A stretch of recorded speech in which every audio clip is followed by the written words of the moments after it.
So, guys, welcome. This is Roscoe Patterson. I'm really excited to have him on today.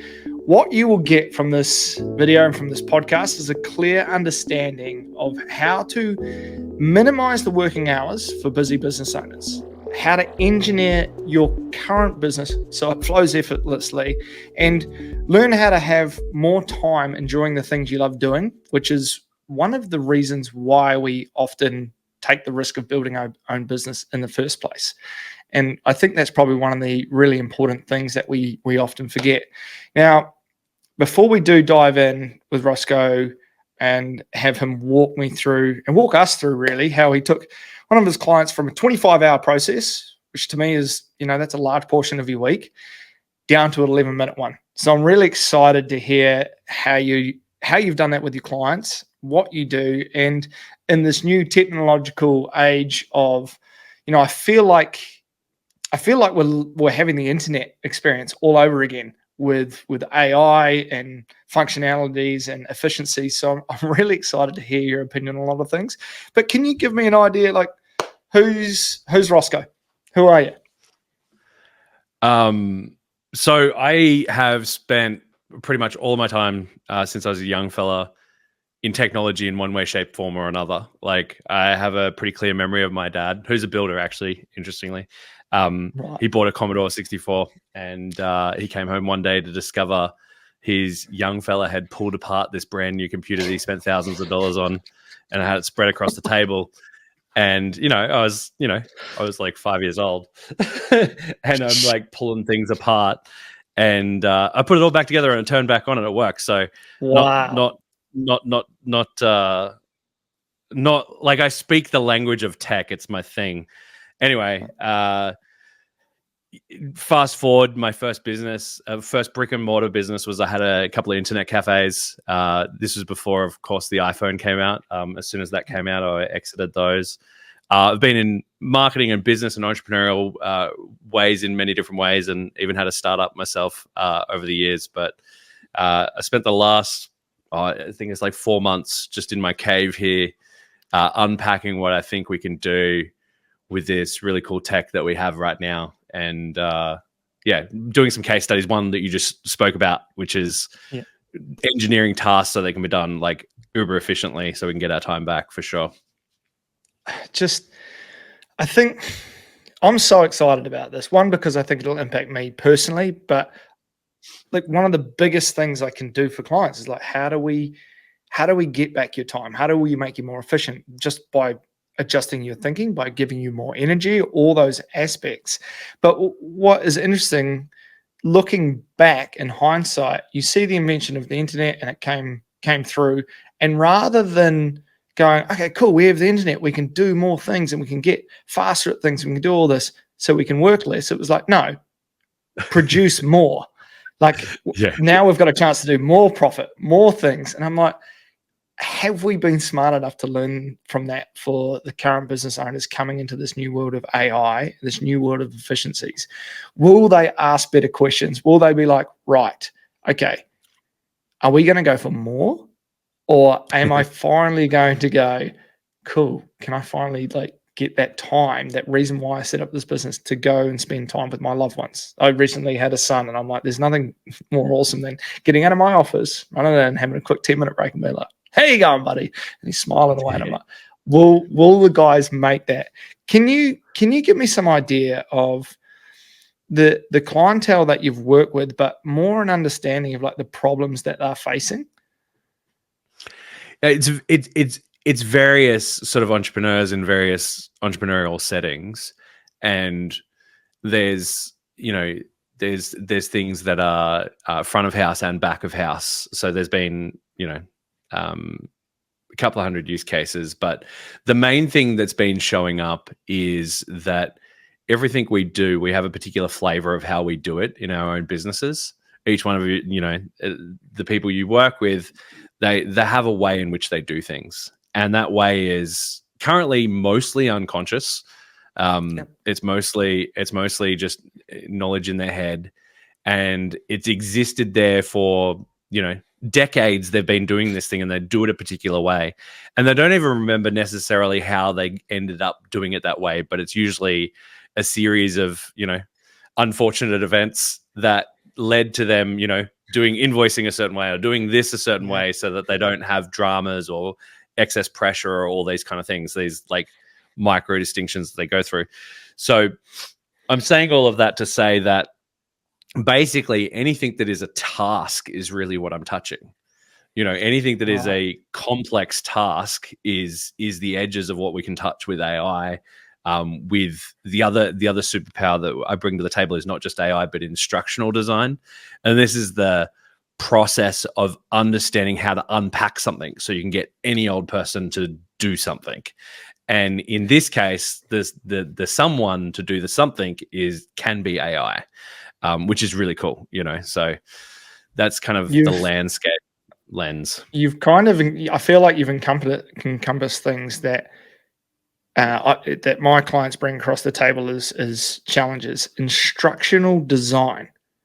Yeah. What is that? Like, what is that? It's, there's like, and I'm not an instructional design nerd. I'm nerding out on it at the moment, but it's basically like people who write processes, people who design the way in which you do stuff.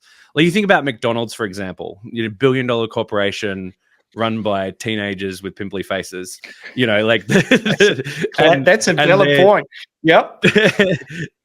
and it's because they documented systems and processes and learned how to transfer capacity and capability to get someone to push the button at the right time, to do the thing, to do the step, right? And they took complex things like running a fast food restaurant at scale, which is spinning and juggling a lot of things. You look at most restaurateurs that don't have those processes and systems, they're running around like blue ass flies. Like they're just like, what's going on, don't know what's coming at them. And the reality is that they're doing a whole bunch of things really well. And then there's lots of good operators out there that can just juggle things and spin plates and do all of that and do a really good job. But it's fully reliant on them being on the tools. It's fully reliant on them being there 100%, And instructional design is the way out. It's the ladder that one step at a time you can build yourself a process to get out of those roles in your business, So what I find with guys in this space, myself included, by the way, I always say, look, the biggest roadblock in your business is always going to be you. And 100%. We have this assumption. I'm like, I'm too important. I'm too special. You can't replace me. Therefore, I need to do everything, right? I can't put this into a system. Somebody else is not going to do it well enough. What do you say to those guys? Let me tell you a tangent on track story.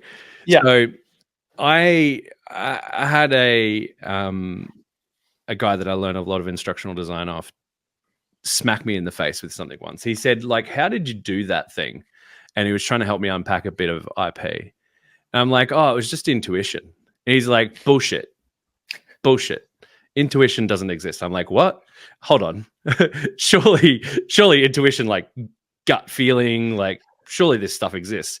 He's like, yeah, and you're having a momentary insight or piece of intuition because you had decades of encountering this problem before, and you have piles and piles and piles of principles and distinctions and reasoning as to why you do something a certain way. And then you have this moment and you call it intuition, but you're kind of just calling it that so that you don't have to think about that pile of distinctions and processes and all of those experiences you had. You're just calling it a gut reaction. And the truth is that gut reaction is just like a zip file. It's like compressed information that's just like, yes, no, like let's do this thing this way, which is cool. And it's also like, if you unzip it and take the time to unpack it and understand how you do something, you can get anybody to do any task. And we have, too many billion-dollar corporations that prove that point, like that prove that point through systems. The thing is that not that you're not magical and not that your context isn't special. it is both of those things, but it's taking the time to freeze frame by freeze frame, slow down a process to make it as good as you, so that anybody can reproduce the same result as you. And it's very doable. It's actually very doable. It's just a process to learn how to make these processes. Now, you've used a word that scares the shit out of most business owners. Takes time. I don't have time. Roscoe, I don't have time to like do these things to get myself more time. So the thing you said to me before, let me tell you about this time that it takes, right? Yeah. Remember you said the example that we turned a 25-hour task into an 11-minute task. Yeah. So it took us time to do that. It took us 2.5 to 3 hours to engineer that process, but we didn't have to do the 25 hours. So we still saved time. Even though it took time, it was nominal, like it was a fair exchange of time. That is fantastic. Let me tell you the story of that, just so everyone has context. So basically, a mate of mine is a consultant, does a lot of pitching for tendering and request for quote type work, in the process. And that's what we systemized. That's what we spent the time on. And this particular process, it's a consulting firm, and it usually, works with regulators and big institutional operators. So it has to have a project plan, a project budget, and a project timeline. 3 documents it has to output. And my mate, she's really, really good at writing these documents. It just takes her time because she has to think through all of the dependencies, all of the things that could happen, all of the milestones. She needs to break it down. Then she needs to pitch it in such a way that it's hitting the mark. And she needs to make sure that it's going to, meet where she thinks the budget is. It's a complex process, right? And as tendering and quoting is, and you have all of these moving parts. And the thing is that we could go, when I asked her what she did in this 2.5 hours, this is what it looked like, right?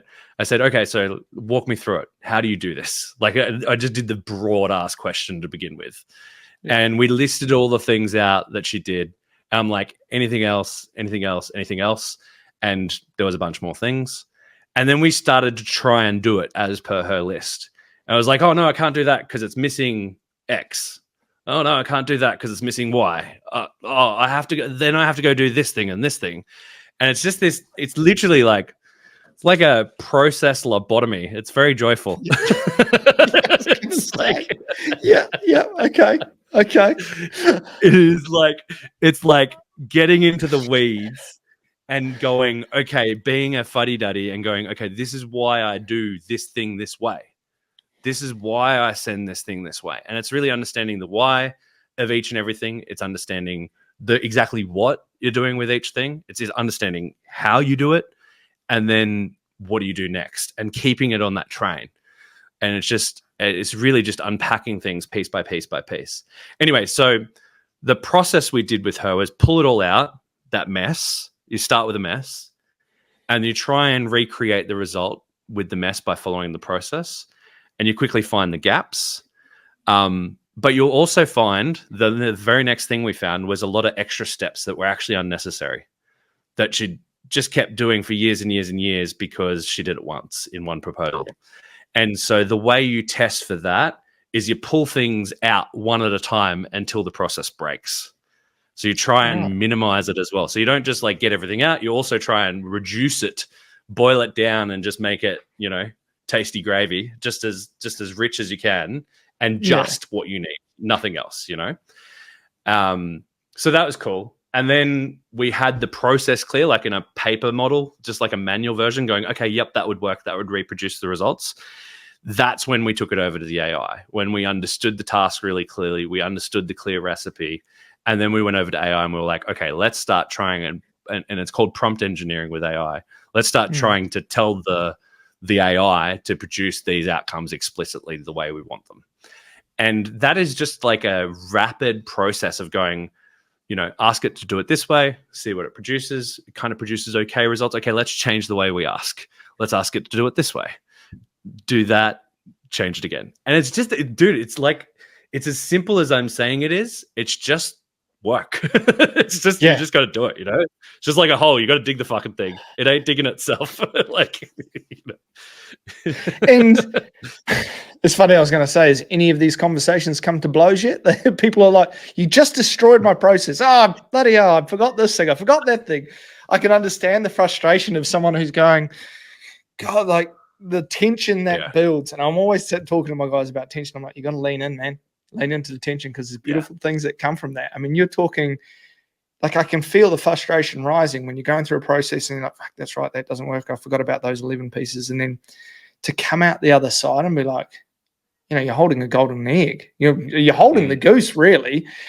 And then it's just time and time again, it keeps producing. And man, I am so excited about the creativity that's going to come out of people because they have more time and the problems they will solve. I love entrepreneurs. I love business owners because they're like, that's a problem. I'm going to fix it. They're creative people, even though they may find themselves that I'm not very creative. I'm like, you built a business, mate. Like you solved a problem. You're creative. Yeah. What do you find in terms of, I guess, have you found there's a bit of a roadblock for people to get into that thinking process of breaking their system down? Yeah, I mean, what I just explained was I just said go do a marathon and you haven't trained yet. I just said like you run straight into the gauntlet, boys. So totally there's a way to do it easier when you're starting out, and it is a muscle to build. Like it's a muscle to build to think about these things this way. And I think the simplest thing you can do with any process is just get your phone and just literally take photos step by step and just tell yourself a photo story. Like, okay, even if you're sitting down to do a quoting process, like many builders, for example, they would go about that process entirely differently depending on who their subbies are and what all the relationships they have and all this kind of stuff. You have a process that doesn't fit into a cookie cutter process necessarily.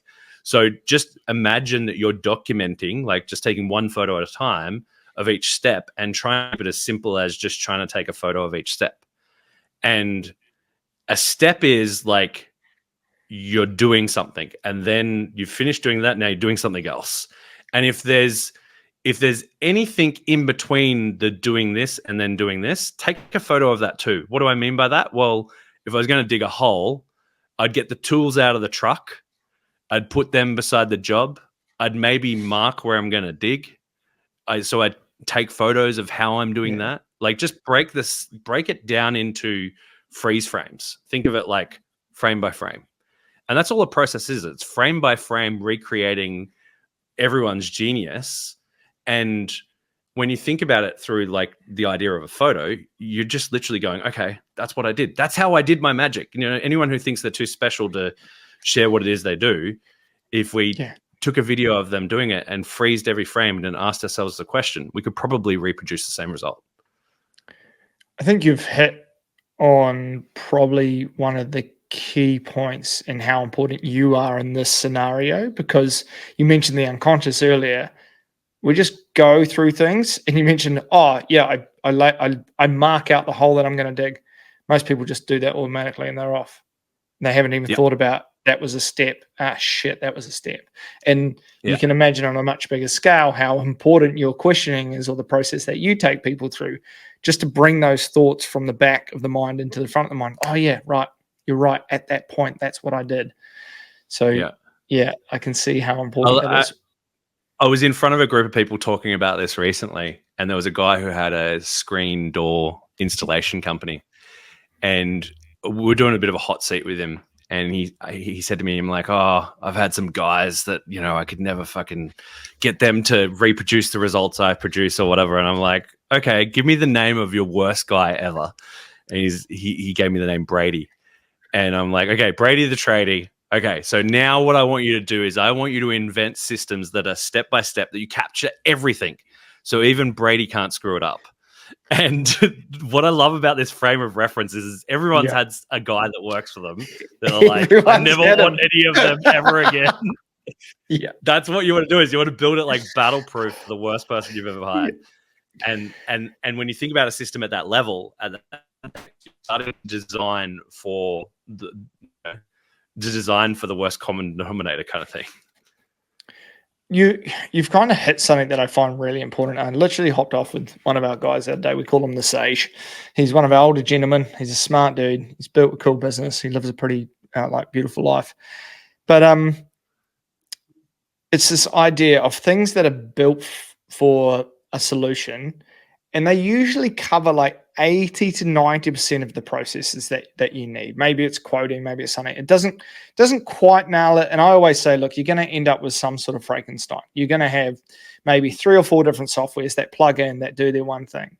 What do you say to the guy who says, look, for this guy I quote this way, for this guy I quote this way. I've got quite a unique, special system that varies a lot. Will this even work for me? Yeah, I would think that, I mean, what you just described to me, how my brain instantly thinks about it just to react to it directly, is the first system to build there is a triage system of what type of quote is this? Which way am I going to send this traffic? Am I going to send this down the cost plus path, or am I going to send this down fixed price path? Like, which type of, like, have a system for triage that comes before the other system, and just have that as a quick little, am I sending it this way or that way? That's how I'd think about problems like that. That's so simple. That's so simple and powerful. Easy. Okay, so it goes, you might have built multiple, let's use quoting systems. You might have 3 different quoting systems. They've all got similarities, so it's easy enough to build. And then you're like, okay, this one's for a friend, this one's for a cost plus, this one's for some big company or whatever. They go down the 3 different paths. That's really neat. Yep. What do you use a vast array of subscriptions and AIs for yours, or are they individual for different ones? No. So very simply, I use 3 tools primarily: Google Suite, ChatGPT, and I use Make.com for AI automations. And so the reason I keep it very simple is that there will be better tools and better stacks than what I just said to you in time. But this isn't a time for selecting the best tool. We're in a time where AI is moving so rapidly. This is a time for getting your skills refined. Like, we know that the best chippy in the world, he's better than any hammer that he's using. Do you know what I mean? Like, the best chippy in the world, he's got the skills, and he could probably bash a nail in with a brick if he had to. Like, he doesn't like, he's tool agnostic. And I think that's the way to approach this stuff, is keep it simple, stupid. Get good at unpacking. Think about, point this thing the other way. Rather than pointing AI out in the world and going, what can I do with this? Point it into your business and go, what problems, if I solve in my business, would this be powerful for me? And that's where you just keep it simple. Google Doc, ChatGPT, any other software packages you're already using. You don't need to go and change everything. You don't need to retrofit some big expensive installation. Just keep it simple and be in a time of experimentation, learning, play, unpacking, figuring it out. Like, just be in it. That's the most important thing.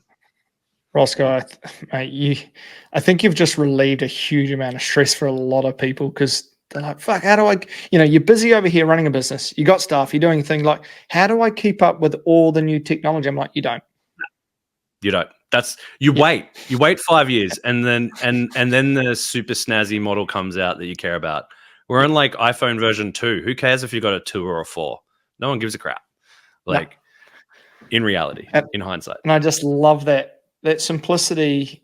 That's one of the things that has, in the last 12 to 18 months in my own world, has been like, how do I simplify everything that we do to get the gravy, like you said, for our clients, to get the best result as fast as they can? And then how do we deliver it in the most simple way?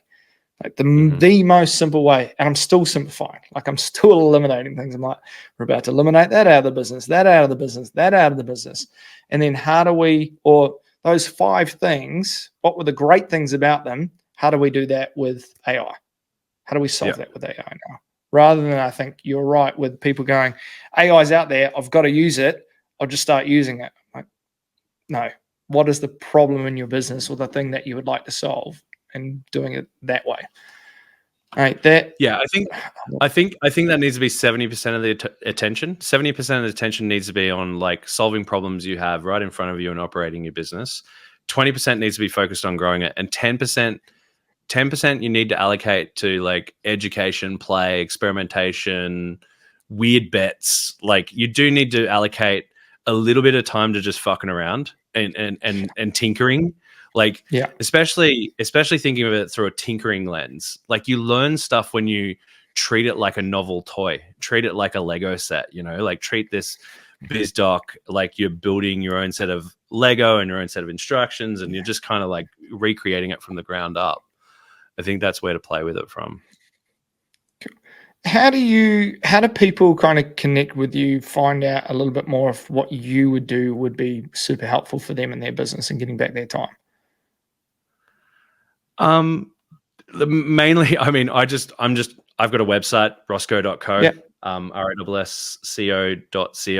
I am on Facebook a lot. I'm just like I don't have like a snazzy, sexy thing for people to opt into, but what I will say is I'm just a real human. Send me a message, you know, Perfect. say hi. That's the thing. I love that. I think there's still this idea of this combo, or this idea of like, I'm going to eliminate everything and just have AI. I'm like, no, it's Iron Man. Like it's the human with all the extra awesomeness. I'm like, just do that. It doesn't have to be. It's never black or white. It's always grey. Like, enjoy the greyness. Totally. Get somebody who can fuck. If you're at the point, get someone who can fuck around and find out in your business for you, tinkering with the things. Hey, look, this is what we tried this week. This is what I broke. This is what went well. Yeah, I think it's really cool, and I really like that. I'm a human. Send them a message. So those who are listening, please, if you think what Roscoe can do can help you out, I would love to see any business owner with more time so they can spend their time. Our mission is stronger men, strong communities, and you need time for that. Because as soon as somebody has more time, they go out into the community, they talk to their neighbor, they take their kids to sport, they build better families. It's a huge domino effect. So I really do thank you for your work, mate. I really appreciate what you're doing. I think it's awesome. I love who you're helping, and I love how you're doing it. I think it's a really cool time. I think what you're doing is pretty special. It's cool. Thanks, man. Appreciate it, dude. I have one question for you. Actually, this is a brand new question for I think I'm going to throw it at the end of the podcast from now on. It's like often we get quite deep in some of our work, and people are asking, you know, how do I discover my purpose and who am I? And I figured out the other day, I was like, maybe it's not who you are. Maybe the question is, what are you? So if I was to ask you, what are you? What would you say?